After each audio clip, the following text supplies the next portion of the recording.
আমাদের এই বাংলাদেশ বহু ভাষা বহু জাতির একটা ইউনিটারি রাষ্ট্র, অর্থাৎ একক একটি রাষ্ট্র। আমরা এটার আসলে বাস্তবায়ন চাই এবং আমরা সকল জাতিসত্তার সাংবিধানিক স্বীকৃতিটা চাই।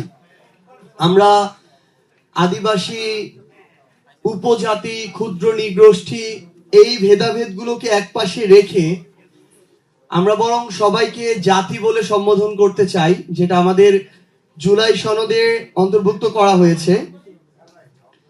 এটার জন্য আমাদের যে গোড়া, যেটা যে ৭২-এর সংবিধান, সেই জায়গার সংস্কারটা সবার আগে জরুরি। যেখানে ৬-এর ২-এ বলা রয়েছে যে আমরা এখনো বলা রয়েছে আমরা জাতি হিসেবে বাঙালি এবং নাগরিক হিসেবে বাংলাদেশি। তো জাতি হিসেবে আসলে আমরা সবাই তো বাঙালি না, এটাই তো সত্য। তো সেই জায়গা থেকে জুলাই সনদে একটা সংশোধন আনা হয়েছে, যেটা হচ্ছে জাতি হিসেবে বাঙালি এবং নাগরিক হিসেবে বাংলাদেশি, এটা প্রতিস্থাপিত হয়ে এখন হবে বাংলাদেশের নাগরিকগণ বাংলাদেশি বলিয়া পরিচিত হইবেন।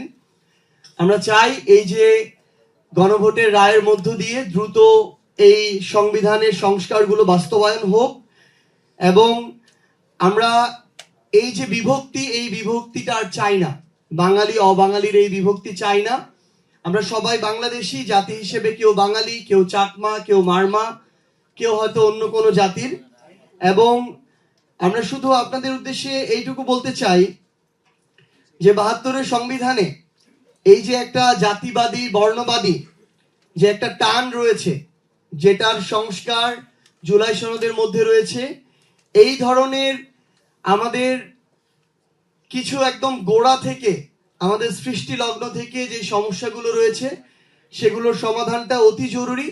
এবং আমরা পাশাপাশি এটিও আমাদের জায়গা থেকে জানিয়ে রাখতে চাই যে আমাদের রাষ্ট্রীয় অখণ্ডতা এবং সার্বভৌমত্বের প্রশ্নেও আমরা আনকম্প্রোমাইজিং। এই জায়গায় আমাদের এই যে সাংবিধানিক যে কাঠামো এবং আমাদের যে রাষ্ট্রীয় কাঠামো, এই জায়গাটাতে আমাদের যেমন এই সমস্যাগুলো আমাদের আছে, আবার একই সাথে সমাধানও আছে।